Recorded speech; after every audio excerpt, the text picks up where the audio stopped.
My own sister was already planning to sell my jewelry collection before they even lowered my casket, and my husband was texting his mistress from the front pew about moving her into our house next week.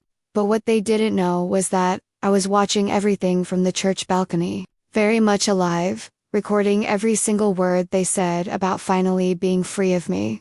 The moment I stood up and said, "Sorry, I'm late to my own funeral." You should have seen their faces turn white as the lilies on my coffin, because they had just spent 20 minutes telling everyone how much they despised me and couldn't wait to spend my life insurance money. Let me take you back to how I ended up faking my own death to expose the people I loved most. 3 months ago, I was Sarah Mitchell, devoted wife of 15 years, loving sister, and apparently the family ATM that everyone took for granted, until I started noticing things that made my blood run cold. My husband David had been working late every Tuesday for 6 months. My sister Emma kept asking about my will updates. And my mother-in-law Patricia made comments about how the house would be perfect for David's next chapter. And when I found David's phone unlocked one evening, I discovered 18 months of messages with his secretary, Rebecca, planning their future together in explicit detail while complaining about being stuck with his boring wife who never shuts up about her charity work. The messages revealed everything: how they'd been intimate in our bed when I was visiting my sick father, how David told her my life insurance was worth $2.3 million, how Rebecca was already picking out furniture for our bedroom, and how they joked about me being too naive to see what was happening right under my nose. My sister Emma wasn't innocent either, because I found out she'd been telling people I was getting sicker and might not make it through the year, despite me being perfectly healthy. And she'd already contacted my financial advisor, asking about accessing my investment accounts if something happened to me, claiming she was just being a responsible sister. The breaking point came when I overheard David on a call with his lawyer, asking about how quickly life insurance pays out for accidental deaths versus natural causes, and whether a grieving widower could contest a will if the deceased had left money to charity instead of family. That night, I realized everyone I trusted was literally waiting for me to die. So I decided to give them exactly what they wanted, while exposing their true colors in the most shocking way possible. I contacted my college friend Marcus, who worked in theater special effects, and my cousin Jennifer, who was a nurse practitioner, and together, we crafted the perfect plan to fake my death, convincingly enough to fool everyone while documenting their real reactions. The plan was elaborate. I would fake a hiking accident during my solo trip to the Blue Ridge Mountains, a place I'd mentioned wanting to visit alone for weeks. And Marcus created realistic injuries using Hollywood-grade prosthetics, while Jennifer provided medical equipment to monitor my vital signs for the paramedics. We staged everything perfectly: torn clothing, fake blood, a carefully orchestrated fall scene near Grandfather Mountain where cell service was spotty, and I even left my car keys and phone in strategic locations to make the accident look genuine. The hardest part was lying motionless while the EMTs worked on me, knowing that Jennifer would intervene at the exact right moment to declare me deceased, and watching David's face when he got the call was almost worth the entire charade, because for about 30 seconds, he looked genuinely devastated before I caught him texting Rebecca that it finally happened. What followed was the most educational week of my life, because while everyone thought I was dead, I was staying in Jennifer's basement, watching through hidden cameras we'd installed in my house and monitoring social media posts about my tragic passing. David moved Rebecca into our house 3 days after my supposed death, and they were intimate in our bed while my memorial service planning was happening downstairs with Emma and Patricia. Emma immediately contacted my insurance company, trying to expedite the payout as my beneficiary, lying about having financial emergencies when she'd just bought a new BMW last month. And Patricia started going through my jewelry and designer clothes, dividing everything between herself and Rebecca like I was some estate sale find. The social media posts were even more revealing, because people who claimed to love me were posting things like "finally at peace" and "probably better this way," while publicly sharing fond memories that were completely fabricated. My best friend Lisa posted about our deep conversations about her unhappiness that never happened. My brother claimed I'd confided in him about feeling unwanted, which was news to me since we hadn't spoken in 2 years.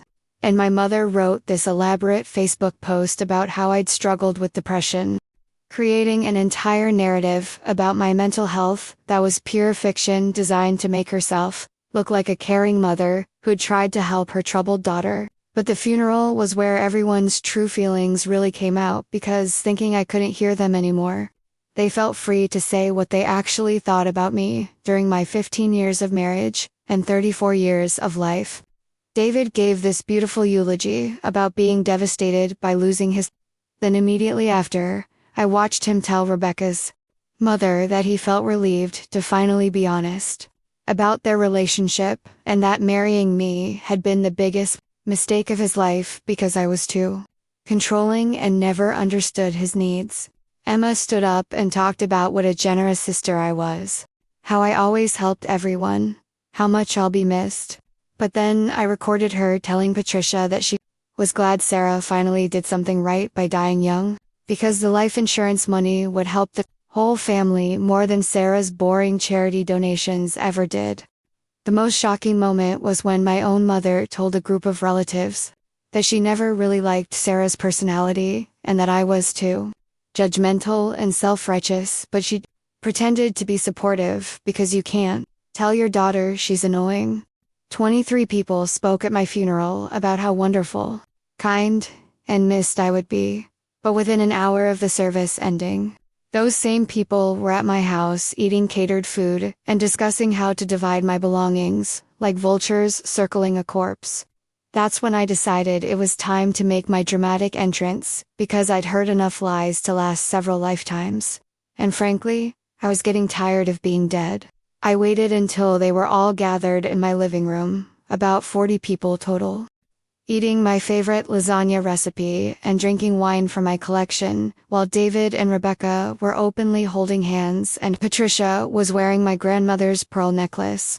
I walked through the front door like I owned the place, which I did, carrying a tablet with all the recordings I'd made over the past week, and the silence that followed was absolutely deafening because 40 people simultaneously realized they'd been caught red-handed, speaking ill of someone who was standing right in front of them.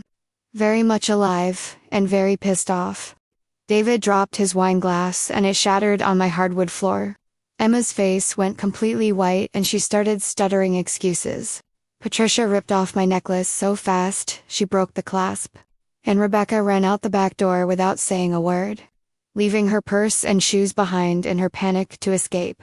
I announced that I'd been recording everything for the past week, that I knew about David's affair, Emma's financial scheming, and everyone's real opinions about me, and that I was divorcing David immediately while pressing charges against Emma for attempted insurance fraud.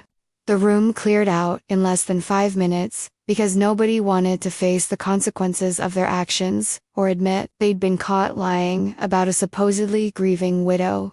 And David spent 20 minutes begging me to explain how I was alive and whether we could work things out now that everything was out in the open. I told him the marriage was over the moment he brought another woman into our bed, that I'd already filed divorce papers with evidence of his adultery, and that he had 48 hours to move out before I changed the locks and donated all his belongings to charity. Emma tried calling me for weeks, claiming she was just trying to help with my finances, and that grief made people say crazy things. But I'd heard enough truth in those recordings to know exactly how my family really felt about me when they thought I couldn't hear them anymore. 6 months later, I'm happily divorced, living in a new city, working with a nonprofit that helps women escape toxic relationships, and I've never felt more alive or more free, because sometimes the only way to discover who really loves you is to remove yourself from the equation and watch what happens. David lost half his assets in our divorce, and his relationship with Rebecca ended 3 months later when she realized he was broke and emotionally unavailable. Emma was arrested for insurance fraud and had to pay back the money she'd already spent. And Patricia was banned from my father's funeral last month, because the family finally saw her true character.